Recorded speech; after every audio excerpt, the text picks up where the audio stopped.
오늘은 종려주일이라고 합니다. 다 같이 종려주일. 종려주일은 예수님께서 하나님 아들 예수님이 이 땅에 오시고 우리를 구원하시기 위해서 예수님께서 예루살렘 성으로 들어가시게 되는데, 그런데 이 땅에 그 당시 예수님의 오심 입성을 환영하면서 수많은 군중들이 종려나무 가지를 들고 호산나 호산나 찬송을 하게 되는, 그래서 종려라고 하는 것은 종려나무, 이스라엘 가면 가장 많이 볼 수 있는 나무가 종려나무인데, 종려나무 가지 들고 호산나 호산나 찬송하며 입성한 그날이 바로 종려주일인 것입니다. 물론 종려주일의 가장 주인공은 예수 그리스도시지만 또 주목받고 있는 스타가 있었습니다. 그가 바로 누구냐? 나귀 새끼였습니다. 여러분, 역사적으로 과거에 전쟁에 승리하고 그런 장군이 입성하게 되면 군마를 타고 백마를 타고 그리고 다 입성하게 되는데, 예수님은 나귀 새끼를 타고 입성하니까 여러분, 그 모습이 얼마나 우스꽝스럽겠고 사람들이 다 신기한 구경거리였을 것입니다. 자, 그렇다면 2000년 전에 예수님을 태웠던 나귀 새끼는 아니지만 나귀 새끼가 어디 있을 것 같은 생각이 들어요. 나귀 새끼야 오너라, 친구 어디 갔어요? 불러봐 한번. 나귀 새끼. 새끼, 나귀 새끼로 새끼 나귀야 타고 오지 왜 그래? 자, 이쪽으로 갖다 놓으세요. 이쪽으로. 예. 자, 나귀 새끼 타볼 사람. 마치고.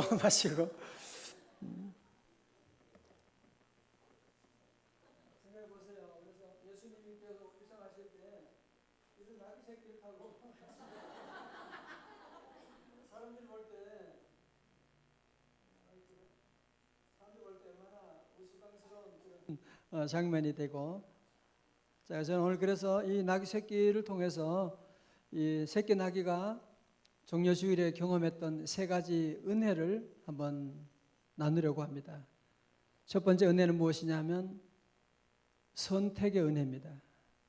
이 당시에 나귀 새끼가 얼마나 많았겠어요, 그죠? 너무너무 많이 있었을 겁니다. 그 많은 나귀도 있었는데 하필이면 이 나귀가 선택되는, 나귀도 아니고 나귀 새끼예요. 아직도 어린 나귀이지만 이 나귀가 선택받게 되었다고 하는 사실. 여러분, 한번 지도를 보게 되면 여기 오늘 예수님께서 출발한 곳이 어디냐면은 벳박이라 그랬죠. 벳박에. 벳박이 어디 있나요? 찾아보세요. 보이죠, 그죠? 예. 그러니까 베다니에서 예루살렘으로 가게 되면 한 3km 거리 되고, 벳박이라고 하는 것은 뭐냐? 벳이라고 하는 것은 집이라는 뜻이거든요. 집. 박에는 뭐냐? 무화과 나무. 이번에 성지순례에서도 여기를 지나가게 되는데, 그 벳박에서 예루살렘으로 가는 거리는 한 2km밖에 안 되는데요, 길이 얼마나 험난한지 몰라요.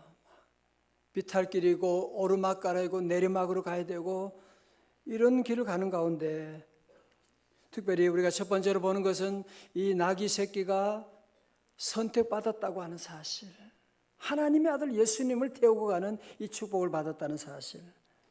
여러분, 2절 보면 예수님이 이미 그 나귀가 어디 있는지 다 알고 계셨어요. 보면 2절의 말씀 시작. 이르시되 너희 맞은편 마을로 가라. 곧 메인 나귀와 나귀 새끼가 함께 있는 것을 보리니 풀어 내게로 끌고 오라. 아멘. 주님은 나귀가 어디 있는지, 나귀 새끼가 어디 있는지 주님이 다 알고 계시는, 또 나귀가 아니라 나귀 새끼를 주님이 선택했다는 사실. 저는 그런 의미에서 보면 우리 주님의 다음 세대에 대한 관심이 얼마나 많으신가.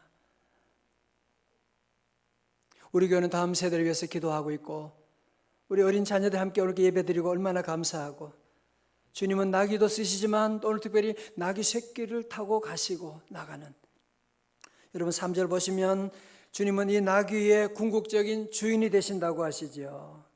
만일 누가 무슨 말을 하거든 주가 쓰시겠다 하라. 그리하면 즉시 보내리라고 말씀하고 있는, 무슨 말이에요? 모든 나귀도 모든 것의 주인 되시는 분은 예수 그리스도라고 하는 사실을 말씀하고 있고, 여러분 이 나귀 새끼는 또 어쩌다가 선택받은 게 아니에요. 이미 하나님께서 구약 성경에서 이미 다 예정되어 있는, 자 4절 5절 보세요. 이는 선지자를 통하여, 누구? 스가랴 선지자를 통해서 하신 말씀을 이루려 하심이라. 일렀으되 시온 딸에게 이르기를 내 왕이 네게 임하나니 그는 겸손하여, 다 같이 뭐요? 나귀 곧 멍에 매는 짐승의 새끼를 탔도다 하라 하였느니라. 아멘. 여러분 성경에 나오는 이 모든 것들은 그냥 우연하게 예수님이 태어나시고 십자가 지는 것이 아니라, 오늘 아침에도 보셨잖아요. 예수님이 고난당한 것은 이미 예수님 오시기 전에 800년 전에 이사야 선지자가 다 상세하게 예언했고, 예수님이 나귀 새끼를 타고 오신다고 하는 말씀은 스가랴 선지자가 9장 9절에 이미 예수님 오시기 전에 500년 전에 다 예언하고 계시는. 자, 절 보세요. 그러므로 이것을 가지고 우리 기독교에서 뭐라고 하느냐? 선택의 교리라고 말씀합니다. 다 같이 선택의 교리. 여러분 나귀 한 마리도, 나귀 새끼 한 마리도 주님이 다 쓰시기 위해서 다 예정하시고 선택하셔서 그를 사용하셔서 예루살렘 성을 입성해 가시는데, 하물며 우리 주님을 닮은 하나님 형상을 가지고 있는 저와 여러분이 아무런 계획도 없이 목적도 없이 이 세상에 버려졌겠냐고요. 실존주의 철학자들은 그냥 우리 인간을 던져진 존재라고 말하지만 아닙니다. 하나님께 저와 여러분들을 놀라운 계획 가운데, 섭리 가운데 이 땅에 보내신 줄로 믿습니다. 오늘 많은 사람들이 왜 방황해요? 자기가 누군지를 모르는 거예요. 내가 왜 살아야 되는지를 모르는 거예요. 내가 어디로 가야 되는지를 알지 못하는 거예요. 그러니까 아무렇게나 살아가는 거예요. 아무렇게나 살아가요. 여러분 여기 있는 컵 하나도 그냥 여기 있는 게 아니잖아요. 다 이것을 만든 목적이 있는 것이고, 여기 있는 나귀 새끼 한 마리도 다 하나님의 목적을 가지고 이 땅에 계셨는데, 저와 여러분도 그냥 하나님이 이 땅에 실수로 보낸 것이 아니라 하나님의 놀라운 섭리 가운데 보내신 줄로 믿습니다. 나를 지으신 이가 누구예요? 하나님. 나를 보내신 이가, 다 같이 누구예요? 하나님. 나를 보내신 이도 하나님. 나의 나 된 것은 다 하나님 은혜라. 다시 한번 나를 지으신 이가, 나를 지으신 이가 하나님. 나를 부르신 이가 하나님. 나를 보내시도 하나님. 나의 나 된 것은 다 하나님 은혜라.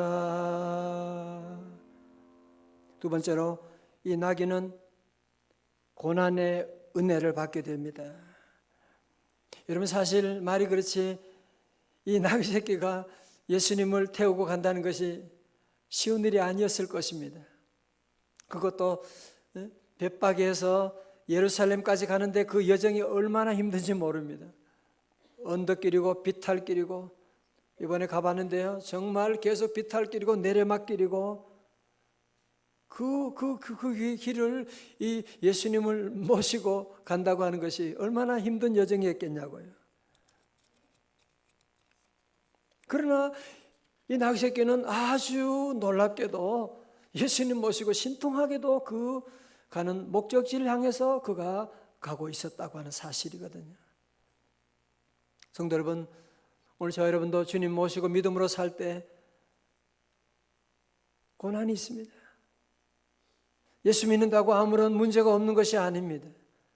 예수 믿을 때도 때로는 어려움도 있고 십자가도 있고, 여러분이 기관장 하신 분들은 다 무슨 말인지 알 거예요. 무슨 일인지 하면 쉬운 일이 아니에요. 마찬가지로 이 나귀 새끼도 예수님 모시고 갈 때 여러 가지 많은 어려움이 있었다고 하는 사실. 여러분, 이 나귀 새끼는요, 나귀는 이중적인 의미를 가지고 있대요. 한편으로는 고집이 세고 미련한 이미지가 있고, 또 한편으로는 매우 충직하고 지혜로운 동물이래요. 그래서 옛날부터 나귀를 교통수단으로 많이 썼지요. 우리 옛날 어릴 때 그 노래 있죠. 아버지는 나귀 타고 장에 가시. 우리 친구들은 몰라요? 알지? 안 돼요. 예. 몰라? 나중에 배워요. 아버지는 나귀 타고 장에 가시고 할머니는 건너 마을 아저씨 댁에 고추 먹고 그래서 그것도 그다음에서 고자 빼고 또 하는 거야. 또 아버지는 나귀 타. 고 하면 틀리는 거야. 그래서 주 먹고 아버지가 나귀를 타고 가신다. 그런 그 교통순환으로 옛날에 이 나귀를 많이 사용했기 때문에 그런 것이거든요. 여러분, 그런데 이 나귀가 고집이 세거든요. 그래서 고집이 세기 때문에 때로는 이 나귀가 또 매도 많이 맞으면서 훈련만 되면 나귀가 그렇게 잘 간대요. 그렇게 충성스럽게 간다고 하는. 오늘 저와 여러분도 이 땅에 주님 모시고 살 때 여러 가지 많은 고난도 있지만, 여러분 가장 주님을 잘 모시고 가는 방법은 뭐냐? 고집을 꺾는 것입니다. 여러분, 하나님과 싸우지 마시기를 주의 이름으로 축원합니다. 어떤 분은 막 하나님의 뜻에 막 대항하고 불순종하고, 그러면 이제 나귀 새끼가 계속 두들겨 맞는 거예요. 그래서 우리 늘 순종하고 고난의 길이지만 주님과 동행하는 그런 귀한 삶이 되시기를 주의 이름으로 축원합니다. 예수님 말씀합니다. 요한복음 16장 33절 말씀 시작. 이것을 너에게 이르는 것은 너희로 내 안에서 평안을 누리게 하려 함이라. 세상에서는 너희가 환난을 당하나 담대하라. 내가 세상을 이겼노라. 아멘. 마지막 세 번째로 영광의 은혜입니다. 다 같이 영광의 은혜. 여러분, 어린 나귀가 예수님 모시고 갈 때 고생만 한 것이 아니죠. 갈 때 수많은 사람들이 호산나 호산나 하면서 우리 예수님을 찬송했지만, 이 나귀 새끼도 그 영광에 함께 참여할 수가 있게 된 것이고, 자, 우리 8절 9절의 말씀 볼까요? 8절입니다. 무리의 대다수는 그들의 겉옷을 길에 펴고 다른 이들은 나뭇가지를 베어 길에 펴고. 다 같이 9절 시작. 앞에서 가고 뒤에서 따르는 무리가 소리 높여 이르되 호산나 다윗의 자손이여 찬송하리로다. 주의 이름으로 오시는 이여 가장 높은 곳에서 호산나 하더라. 아멘. 호산나라고 하는 말의 뜻은 지금 우리를 구원하소서, 그 뜻이에요. Save us now라는 뜻이에요. 다시 호산나. 여러분이 기도할 때 어려운 가운데 그냥 호산나 그러면 돼요. 주여 나를 구원하여 주옵소서. 호산나 호산나 호산나 호산나 죽임당한 어린 양 호산나 호산나 예수 다시 사신. 수많은 사람들이 종려나무 가지를 들고 호산나 호산나 우리 주님을 향하여 외칠 때 여러분 나귀 새끼도 얼마나 기분이 좋았겠어요. 그죠? 얼마나 기분이 좋고 주님과 함께 입성하게 되고, 우리가 평생 예수님을 모시고 나갈 때 나귀처럼 예수님 모시고 살 때 물론 고난도 있지만 고난은 다 잠깐입니다. 그 후에 놀라운 영광이 우리 모두를 따라오게 되는. 그럼요, 주님 모시고 날 때 고난도 있지만 이 나귀 새끼 그 이름이 2000년이 지나도 오늘까지 그 이름이 계속 모든 사람들의 그리스도인들 입에 회자되고 있는 이런 놀라운 축복을 받게 된 것입니다. 사도 바울은 그래서 로마서 8장 17절의 말씀, 우리 피택자들 다 외우고 있죠. 17절입니다. 우리 다 같이요. 시작. 자녀이면 또한 상속자 곧 하나님의 상속자요 그리스도와 함께한 상속자니 우리가 그와 함께 영광을 받기 위하여 고난도 함께 받아야 할 것이니라. 18절 말씀 시작. 생각하건대 현재 고난은 장차 우리에게 나타날 영광과 비교할 수 없도다. 아멘. 자녀이면 또한 상속자 곧 그리스도와 함께한 상속자이기 때문에 그와 함께 영광을 받기 위해서 고난도 받아야 하는 것입니다.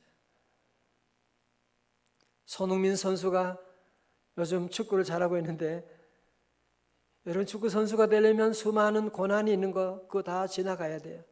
때로는 다리가 부러질 때도 있고 그렇죠. 걸려 넘어질 때도 있고 그러나 그 고난을 다 넘어가야 되지. 나는 고난은 피하고 아픈 건 피하고 세상에 그런 게임이 어디 있습니까? 그래서 우리 성도들은 항상 예수님을 모시고 나아가는 성도들은 항상 생각을 해야 돼요.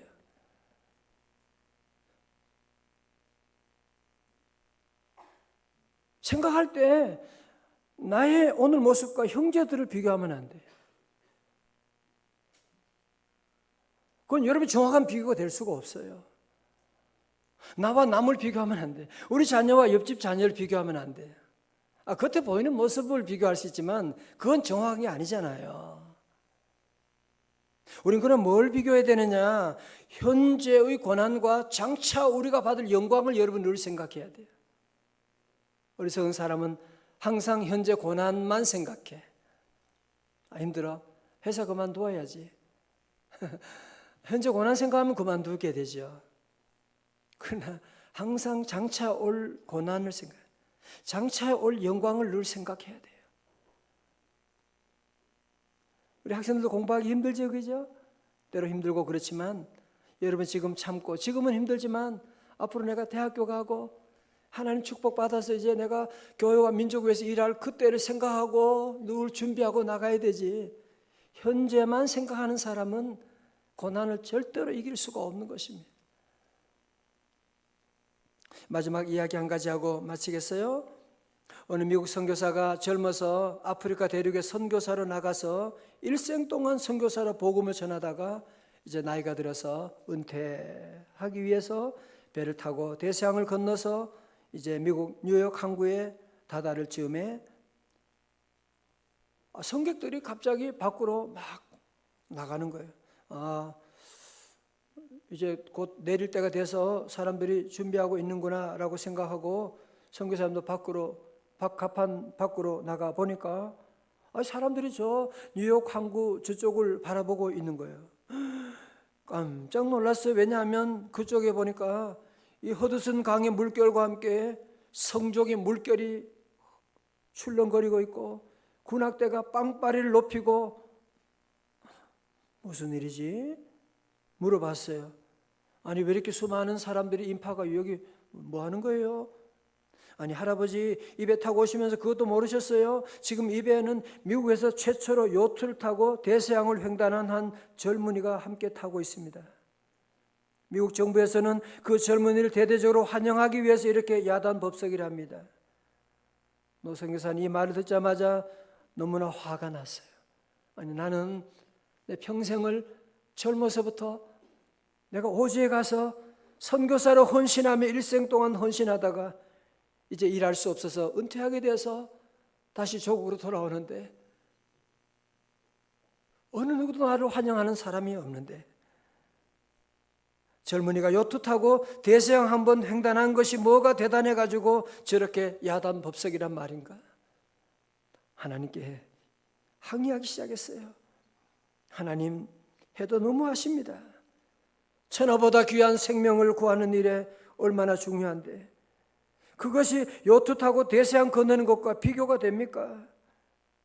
우리 부부가 하나님 명령에 순종하여 오지로 나가서 복음 전하다가 이제 귀국하는데 우리 부부를 환영해 주는 사람은 한 사람도 없고 저 젊은이만 저렇게 대대적으로 환영한단 말입니까? 한참 동안 어깨를 들썩이면서 눈물로 기도하고 있는데 그때 조용한 하나님의 음성이 들려왔습니다. 너 선교사야, 넌 아직 천국에 오지 않았잖니? 만약 네가 이 세상에 마라톤을 다 마치고 천국에 골인한 날에는 저 성족의 물결이 무슨 말이냐? 저 인파가 무슨 말이냐? 3군 군악대와 비교할 수 없는, 네가 천국에 오는 날에는 삼위 하나님과 24장로 14만 4천 그리고 수많은 천군 천사가, 그리고 앞선 믿음의 선진들이 연주에 맞춰 노래하며 너를 대저적으로 환영해 줄 것이며 너를 위해 예비된 상급이 주어질 것이 아니냐.